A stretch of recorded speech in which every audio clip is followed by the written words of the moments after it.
Right then, week 2 of the Overwatch League, and it's been interesting. We've seen 6 new teams come into this. Obviously, that will be Paris, London, New York, Hangzhou, the Boston Uprising, and the Washington Justice. It's the first time we've seen these teams in the league, so it was going to be our first indication of quite how good they were, and boy oh boy, it was, yeah, kind of as expected for some, but for others, not so much. It was a little bit rougher, I think we could put it that way. Anyway, let's get straight into this then, we're not going to hang around. And first of all, we had the Paris Eternal taking on the Vancouver Titans. This was a 3-1 for Paris Eternal. I was not surprised the Paris Eternal were able to get the win over the Vancouver Titans. However, due to the week 1 performance of Vancouver, I thought this would be closer. I thought this would be a 3-2, but it's 3-1 for Paris. That's really good, actually, considering... Okay, this was not a good match of Overwatch. This was a match of Overwatch, I suppose. It's not a good one. It was just a match. It happened, and I guess we move on from that. Hanamura went 6-5. That just tells you how much of a match this was. Good though from Paris. This is where they need to pick up some wins, because they're not gonna. Let's be honest, they're not going to pick up a lot of them this season, probably. So, when they go up against opponents that they can theoretically match or outdo, then they need to do that. And that's exactly what they've done. And in this early on in week 2 as well, it's promising going forward, especially as this Paris team hopefully will develop as the season goes on. Then we had Los Angeles Gladiators taking on London Spitfire. First time we're going to see London, because London all EU now, first time ever, and boy oh boy, it was an experience. British Hurricane. 3-0 for the Gladiators. I honestly thought London would put up a bit of a better fight. Not gonna lie. I thought they'd be able to steal a map, considering the Gladiators of last week, although the Gladiators have really clapped back well this week, after their poor week 1. London, very aggressive at times. I don't dislike the aggression, but they also don't know how to balance it. They possibly have a bit of a lack in hit scan quality. They don't have possibly their number 1 hit scan player right now, Sparker, who's currently ineligible and won't be eligible until June. So that's a little bit of an issue for London. Hybrid, he didn't look like he was completely up to competing with this level of opponent. However, Blase did look okay, Shax looked okay. Haddy and Molfig, actually, the rest of the team really looked okay. It's just... doesn't look like it's quite there. Especially for that level of opponent. So, yeah, that is very rough for London. Very rough. But we'll move on and look at London again in a minute, because they had an even tougher match going on after that. But then we move over to the East region, where we saw the Chengdu Hunters take on the New York Excelsior. And I tell you what, if you thought the London result against Gladiators was rough, this was a completely different story, my dudes. Chengdu Hunters got a 3-0 against New York Excelsior, and New York Excelsior did not take a single point throughout the series.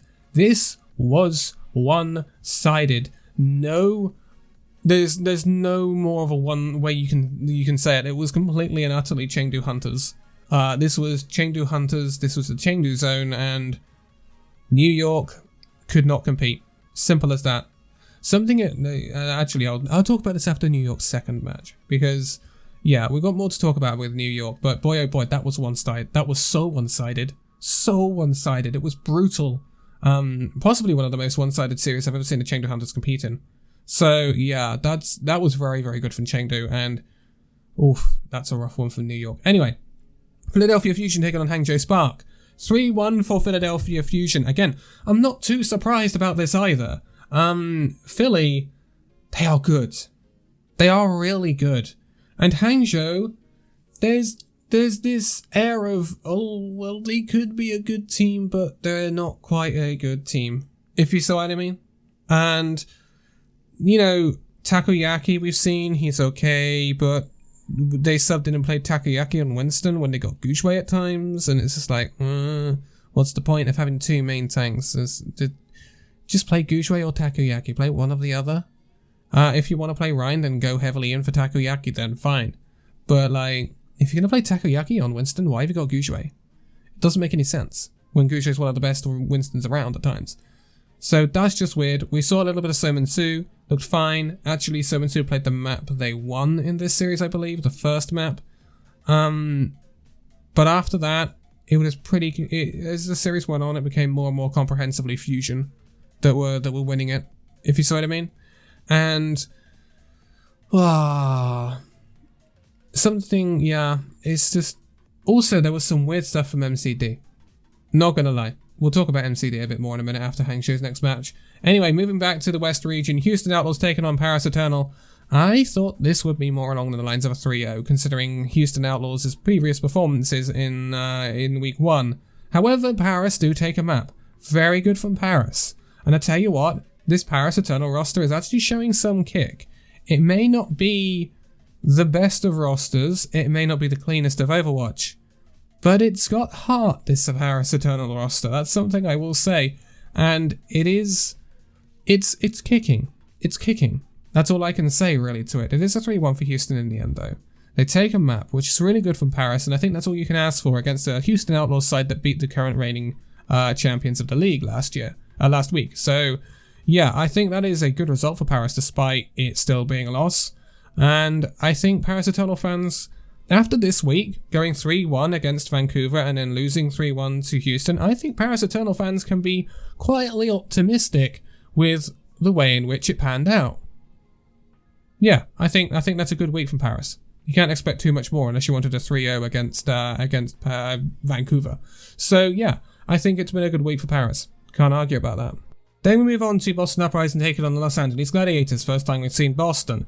Gladiators get a 3-0 here. And Boston Uprising, it's on paper a good roster. We didn't see Gabriel C this week. I don't think that's too much of a surprise. I think it might be a little bit of time before we see Gabriel C. So we did see Pumpkin. But this Boston Uprising side, I can't trust it. I just can't trust it. And mamma mia. Like, it looks like it should do well, and then it looks a little bit chaotic, and then Gladiators just fed off of that. Gladiators have had a 6-0 week, by the way, exactly the way they needed to respond after their poor first week of play. So big ups for the Gladiators. I'm really impressed with them, but Boston, yay. We'll talk about them more in a minute. Next up, Washington Justice, Dallas Fuel. This was always going to be a good match because this is, first look at Washington. Dallas, they're kicking. They may not have a out-and-out hit scan, but they are kicking and they are doing fairly well. So this ends up as a 3-1 to the Washington Justice. I think that's a pretty accurate result. Dallas, they put up a fight, but going up against Washington Justice, Washington this week has still proven it to me that Washington is still going to be one of the best teams in North America. And I don't think anyone can get around that. Mag looks great. We knew this tank line was going to be good. The Mag and Fury look great. And plus, we've seen rotation from the DPS of Washington. It's not the Decay show. We have seen Assassin and Jerry playing together. We've seen Decay and Jerry. We've seen Decay and Assassin, I believe. I think we've seen all of those three combos. I'm not sure if we saw Tuba though. But it's nice to see Washington Justice rotating things and not reliant on Decay, which is really, really good. Closer and Bebe stepped up. And this is what I was worrying about this team. Are they going to step up? Are they going to be good? Well, they stepped up and they got the job done. And if that happens throughout this season for Washington Justice, they'll do very well. So, impressive. Great early signs for Washington Justice. We move back to the East region though. Hangzhou Spark taking on the New York Excelsior. Now, this swung away. I did not expect it to swing. This is a 3-1 for New York Excelsior. Now, this is disappointing for the Hangzhou Spark. And, I don't know, I worry it's the curse of the big roster. I really, really do. New York, Flora, let's take Flora as an example. We haven't seen much of Gwangbun this week. We've only seen him pretty much once, I think, on one map. So it's been Flora most of the time, and Flora's like sink or swim at the moment from what I can see. Sometimes he has really nice moments, sometimes he just does nothing. So that's worrying. but it pulled through fine for NYXL this weekend, which is actually really good. And then, of course, they've got the backups. They've got plenty of DPS quality to look through. Yakpung held his own. There was a lot of focus on Jonek, actually. He was dying a lot first in fights for New York this weekend, especially against Chengdu. But that's kind of also the nature of the comp and the way in which some people will shut you down. So, yeah, there's not too much to take from that. But a 3-1 win against Hangzhou Spark is really good for the New York Excelsior. Shows that they can really, beat the mid-level teams in the East, which is going to be massive for success for New York this season. And if they can do that consistently, New York will be on a good path. It's not too surprising they lost to Chengdu. I thought it would be closer, but it's not too surprising they lost because Chengdu are a very good team right now. Like, there's no getting around that. Chengdu are smacking people, and that's what's happening. However, Spark, losing 3-1 in both of your first matches, including a match against NYXL that you were probably expected to win, that is rough. Very rough. And I wonder how New York Excelsior will bounce back next week from this. How Hangzhou will bounce back from this next week. This is definitely a game they would have expected to win. A lot of flanks from MCD. Some of them they pop off, get 2. Sometimes he feats. So, yeah, a little worrying for Hangzhou Spark. Improvements needed, definitely. Moving on though, Chengdu Hunters versus Philadelphia Fusion. Not too surprised that this goes the way of the Philadelphia Fusion. It ends in a 3-1. I thought it'd be a little bit closer, but that's fine. Chengdu give a very, very good go of it. But I think this cements the idea of Philadelphia Fusion being the best team in the East right now, and I really do think that. They are incredibly organized. Rascal looks great on the Tracer. Carpe is, doing Carpe things. Weird thing about Philadelphia Fusion, they always choose the Nano Carpe and not Mano, which frustrates me somewhat because at times it's a wasted Nano because Carpe just doesn't need it. But, that's the Philly Fusion way of things. Pocket Carpe, pocket kill. It's simple as that, Pocket Carpe, he kill, we win, smile. That's what Philadelphia Fusion are doing, and it's working for them, so who am I to judge that? But there is an incredible reliance on Carpe, just saying. 3-1 win for Philadelphia Fusion means they qualify automatically into the East Region main melee tournament as the #1 seed, because Chengdu Hunters were the only other team who could contest that. So they go in with that 4-0 record, ending their run in the qualifiers for the main melee with that nice and perfect round 4-0. And I think every Philly Fusion fan will be very happy that they've proved people and the doubters wrong about their issues with Funny Astro, etc. And now they are coming back and they are going to, they're going to do very, very well, I think, Philly Fusion. Very, very pleasing to see them do well. But now we are going to go back to the West region. Yes, London Spitfire in action again against the Houston Outlaws. Oh boy. Houston Outlaws. They are a very good team right now, and to be quite honest, they rolled the Spitfire. This was a 3-0 for the Houston Outlaws. I thought again London might take a map in this one, but they didn't. London are not performing to the strengths I anticipated they could do. I'm not gonna lie. I really do think London are underperforming, especially compared to the European rivals Paris Eternal right now. Paris Eternal were able to take a map off the Houston Outlaws, and London weren't. That is surprising, I'm not gonna lie, when I thought London would be the better of the 2 EU teams. That means a 0-6 start for London, and that is bad. There's no way to sugarcoat it for London. That is an atrocious start to the season for them. Albeit in 2 difficult fixtures, you have to take that into account. Los Angeles Gladiators were always hyped to be one of the best in the league, and Houston Outlaws are one of the best in the league. We can't deny that now. Then they're on a 4-0 record. At top with Philly Fusion, actually, in the overall standings for both regions. Obviously, you've got 2 teams that are still on 3 teams on 2-0 records that we'll be going over in a minute, obviously, with the standings. But yeah, Houston are definitely a top team, so it's not too surprising London lose. But rough. It's still rough, and there's fight in London, but there doesn't seem to be the clutch map that Paris seem to be getting at times, which is very worrying. I thought London would lose both games. I did not expect them to lose them so heavily.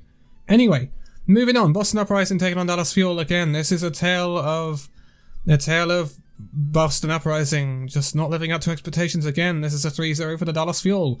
Exactly what Dallas Fuel needed, bouncing back from the 3-1 loss to the Washington Justice. And this is exactly what I was expecting from Dallas Fuel. Like, even with XC or without XC, this is exactly what I thought Dallas Fuel could do. Take apart the middle league teams, the lower league part of the teams. That was the sentence, trust me. But this is exactly what I expected Dallas to do coming into the season. They're going to struggle more against higher level teams like Washington, like Gladiators, people like that, although they ended up getting the win against Gladiators, so fair play to them. But they did struggle against Houston. It was fairly close though, so when you look at Dallas Fuel, their first 2 weeks, their first 4 fixtures, yes, it's 2-2, but it's good. It is good for Dallas Fuel, because nice clean 3-0 against Boston, that's really good. 3-1 loss to the Washington Justice is nothing to be ashamed about. Yes, maybe if they had a good hit scan player, they could have made that closer, but I still think it's going to be a Washington Justice win either way. I think the tank line is just too good, to be quite honest. Then when you look at last week for Dallas Fuel, it's not too bad. Losing narrowly 3-2 to Houston Outlaws, who have beaten the champions and gone and swept, pretty much swept both EU teams this week. That's nothing to be sniffed at, and then going and beating the Gladiators 3-1 is still a really good result as well.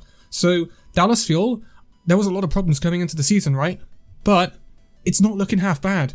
Imagine when this team adds a proper long-range hit scan player and has time to just settle. Dallas? It's still looking real promising, Dallas. It really is. Even if you don't have that hit scan player right now. Then we move on to the last match of the season. In fact, actually, no, it's not the last match of the season. I don't know what I was talking about. We need to talk about Boston Uprising. Boston Uprising, it just looks chaotic. There's no organisation to this team. It's exactly what I worried about when I saw a coaching staff made up of a German, a French, a Frenchman, and a South Korean. It's just a lack of direction, a lack of coordination, and it just looks chaos. Now, there's a few teams that have looked like that early on in the season, and it may sort itself out in time. Gladiators were like it last week. Houston were to an extent as well, but they got the results, and so were Dallas. Dallas against Houston, Dallas were very chaotic, much like Boston have been. But I worry that Boston are going to take longer to sort that out, so that's worrying itself as well. So yeah, a lot of work to do for Boston and Laurie. A lot of work to do. The last match of the week was Vancouver Titans taking on the Washington Justice. Vancouver Titans, they're a weird team, because it doesn't matter who they go against, they get a map. It doesn't matter. Look at the 2 opponents they've gone against this weekend. They've gone against Paris Eternal, one of the poorest teams in the league, and they've gone against Washington Justice, one of the best teams in the league. And they have taken a map in both matches. Both matches ended up as a 3-1 for their opponents, so Washington Justice do get a 3-1 here. And the maps that Washington won were comprehensively Washington wins. Like, let's not beat around the bush here. Washington looked like the better team. But there's always this one map in the Vancouver Titans. That's why they're finishing on a 0-4 record in their matches. They haven't won a match yet this season. They've not won a match going into the main melee. They will not be taking part in that tournament. But they are on a 4-12 map record, because they've picked up a map in literally every single fixture they played. It's a weird one. It's something that the teams above them have not been able to do, i.e. Boston and London, people like that. They've not been able to do that, but yeah, it's that grittiness and the fight in Vancouver that is very evident, and I think Paris have also got it as well. However, I do see it lacking in some teams. Not necessarily the grittiness, perhaps the conversion on the grittiness. Someone like London, they've got the fight and the grittiness, but they don't necessarily convert on it.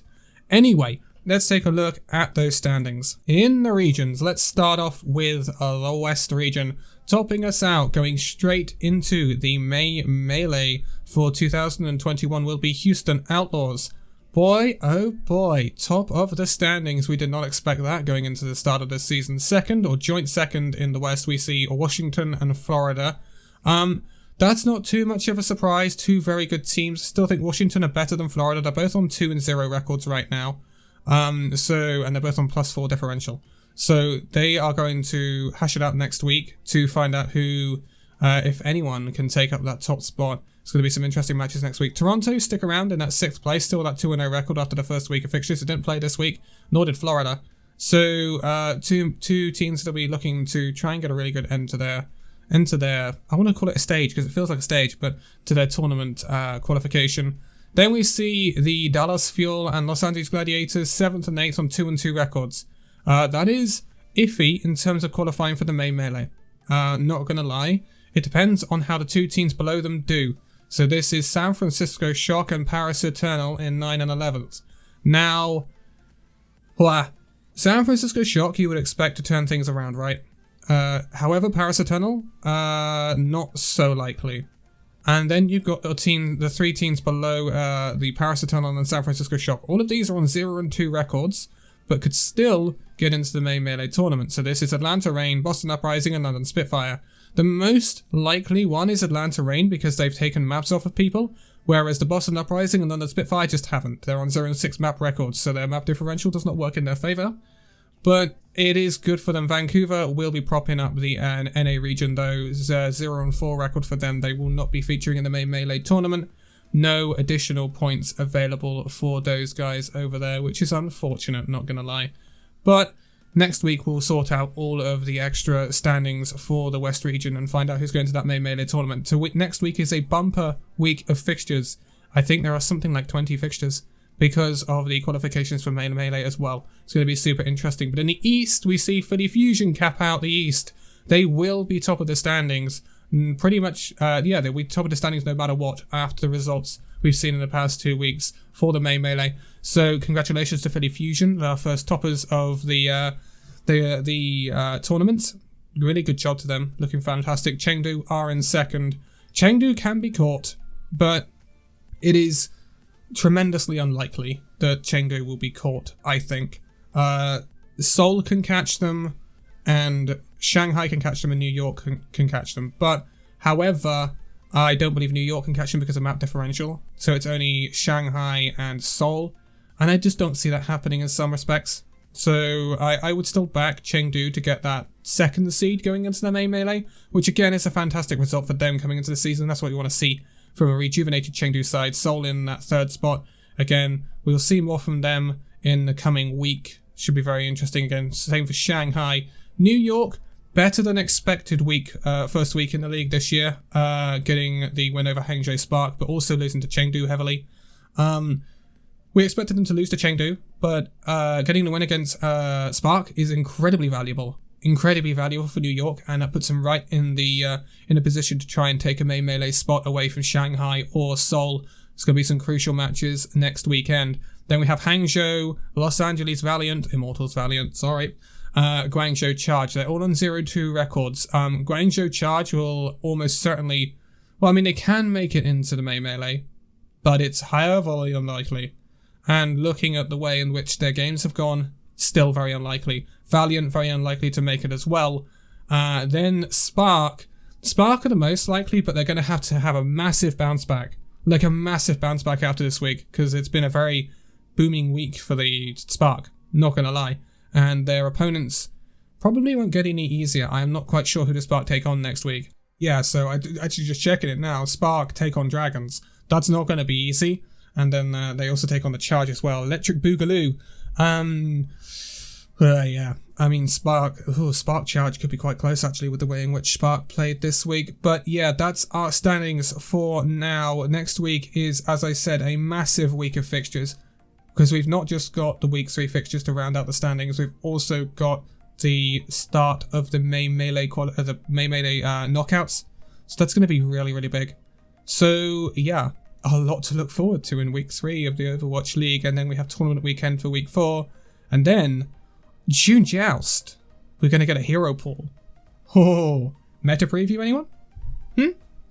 I'll see you for Team of the Week very, very soon. All the socials are linked in the description for social. For social? Yes, of course they're for social, because they're socials. All the socials are linked in the video description for Legion Gaming and myself. We'll give the Twitter a follow, give the Discord a join, give the...